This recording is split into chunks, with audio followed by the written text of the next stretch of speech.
Hello everyone, welcome back to my channel. పలుకే బంగారం అయిన సీరియల్ ఏప్రిల్ 24 ఎపిసోడ్లో సందీప్ సత్యమ్మతో హాసినికి శివగాడికి పెళ్లి చేస్తున్నావంట కదా, నాకు చెప్పలేదేంటి అని అడుగుతాడు. గన్ను తీసి చూపిస్తాడు. వద్దు బాబు వద్దు అని సత్యమ్మ అంటుంది. అలా ఊహించుకుని కలవట్లు పలుకుతూ ఉంటే ఏమైంది అని అష్టలక్ష్మి అంటుంది. కళ్ళు తెరిచినా మూసినా ఆ డీసీపీయే కనిపిస్తున్నాడని సత్యమ్మ కంగారు పడిపోతూ ఉంటుంది.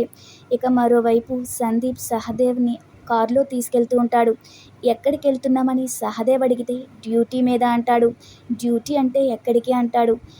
డ్యూటీ అన్నాను, వివరాలు అడగకూడదు అంటాడు. ఆ తర్వాత సందీప్ తన మనసులో అసలు ఆ శివగాడే బాబీగాడా, పెళ్లి చేసుకుంటే వాణ్ణే చేసుకుంటానంది కదా, ఇద్దరూ ఒకటేనా అని సందీప్ అనుకుంటూ నో అని గట్టిగా అరుస్తూ ఉంటాడు. కారు అంత స్పీడ్గా వెళ్ళొద్దని సహదేవ్ చెప్తున్నా సరే సందీప్ వినకుండా స్పీడుగానే పోతూ ఉంటాడు.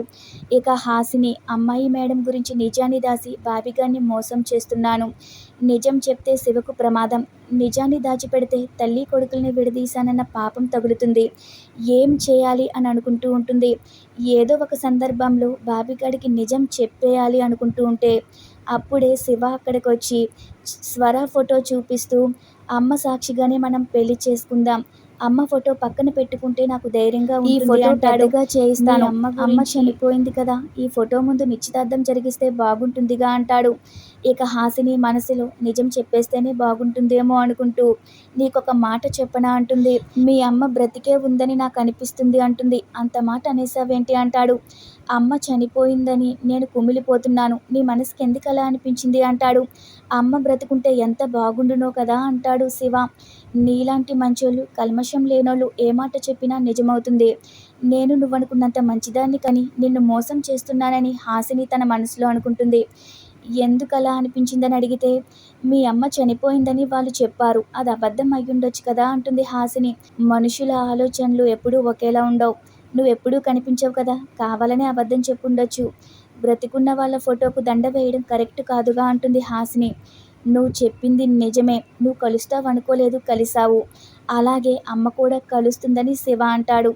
అమ్మ బ్రతుకుంటే బాగుండు అని స్వర ఫోటో చూస్తూ నువ్వు ఉంటే నిన్ను ఒక్కసారైనా కలుసుకుంటానమ్మా అనుకుంటూ ఉంటాడు. ఇక సందీప్ స్పీడ్గా వెళ్ళడంతో అంత స్పీడ్ వద్దు, నాకు భయంగా ఉంది అంటాడు సహదేవ్. నువ్వు ఇంకొక మాట మాట్లాడావంటే డైరెక్ట్గా నిన్ను పైకి పంపిస్తాను, నోరు మూసుకుని ఉండని సందీప్ అంటాడు. మరోవైపు హాసిని నాకిప్పుడు కొంచెం ప్రశాంతంగా ఉంది, చెప్పాల్సిన విషయంలో కొంచెమైనా చెప్పాను, నేను ఇన్నాళ్ళు మోసం చేస్తున్నానని శివ విషయంలో బాధపడ్డాను, ఇప్పుడు బాబీ విషయంలో ఆ బాధ కొంచెం తగ్గింది అని అనుకుంటూ ఆ పక్క రూమ్లో చూస్తే లైట్లు వేసుంటాయి. అదేంటి లైట్లు వేసున్నాయని దగ్గరికి వెళ్ళి చూస్తే సందీప్ కనిపిస్తాడు. చూసి షాక్ అవుతుంది. నన్ను చూసి నువ్వు భయపడకూడదు, నీ కళ్ళల్లో ప్రేమ కనిపించాలి, నీ పెదవుల్లో చిరునవ్వు కనిపించాలి అంటాడు. నువ్వు లోపలికి ఎలా వచ్చావు అని హాసిని అంటే నేను సందీప్ని, తాళం వేసిన కిటికీలో నుంచైనా ఎలాగైనా వస్తానంటాడు. చిన్నప్పుడు బాబీగాడు నా కాలు ఇరక్కొట్టాడు, 1+1 ఆఫర్ ఇస్తానంటాడు, వాడికి 2 కాళ్ళు విరిచేస్తానంటాడు. శివగాడే బాబీగాడని నాకు డౌట్ ఉంది, నిజం చెప్పు, నిజమే కదా, నా డౌట్ నిజమే కదా అంటాడు. వాడి మీద నీ అభిమానం, ప్రేమ, పలకరింపులు, పులకరింతలు ఇవన్నీ చూస్తుంటే వాడే బాబీగాడు అనిపిస్తుంది, వాడే కదా అని సందీప్ అంటే అవును అని హాసిని గట్టిగా అరుస్తుంది. శివగాడే బాబీగాడు అంటుంది. నేను బాబీగాడిని పెళ్లి చేసుకుంటున్నాను, అయితే ఏం చేస్తావు అంటుంది హాసిని. నాకెప్పటి నుంచో ఈ డౌట్ ఉంది, ఇప్పుడు క్లియర్ అయింది, మీరు పెళ్లి చేసుకుంటాను అంటున్నారు కదా, పాట పాడుతూ తీర్మార్ చేస్తాననుకుంటున్నారా, హ్యాపీగా పెళ్లి చేసుకో అంటాడు. తిరిగి తిరిగి అన్ని నదులు సముద్రంలో కలిసినట్టు నువ్వెప్పటికైనా నా దగ్గరికి రావాల్సిందే, నాతో జీవితాంతం గడపాల్సిందే, నన్ను పెళ్లి చేసుకోవాల్సిందే అంటాడు. బుద్ధుండే మాట్లాడుతున్నావా అని హాసిని అంటుంది. బుద్ధుండే మాట్లాడుతున్నాను, నువ్వెన్ని ప్రయత్నాలు చేసినా నా దగ్గరికే వస్తావంటాడు. ఇప్పటి వరకు మా అమ్మకి వాడే బాబీ అని చెప్పలేదు, ఇక ముందు కూడా చెప్పొద్దు అంటాడు. వాణ్ణి మా ఇంటికి తీసుకొచ్చి మీ అమ్మని మా అమ్మకు చూపించొద్దు అంటాడు. ఇదిగో అమ్మాయి మేడం అని చెప్పొద్దు అంటాడు. ఒకవేళ నిజం చెప్తే బాబీగాడి 2 కాళ్ళు విరిచేస్తానంటాడు. ఇక సందీప్ అక్కడి నుంచి వెళ్ళిపోతాడు.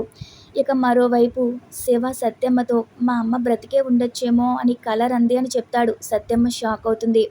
అలా ఎలా ఉంటుంది, చచ్చిపోయిందని నువ్వే అన్నావు కదా అంటే మా అమ్మ చచ్చిపోయిందని వాళ్ళు నాకు చెప్పారు, నేనప్పుడు చూడలేదు కదా, అదే నమ్మనని శివ అంటాడు. కలర్కి ఎందుకు డౌట్ వచ్చిందో తెలీదు, నాకు చెప్పింది, వాళ్ళు మోసం చేసుండొచ్చు కదా అంది. ఆ మాట విన్నప్పటి నుంచి నిజమే కదా అని నాకు అనిపిస్తుంది అంటాడు.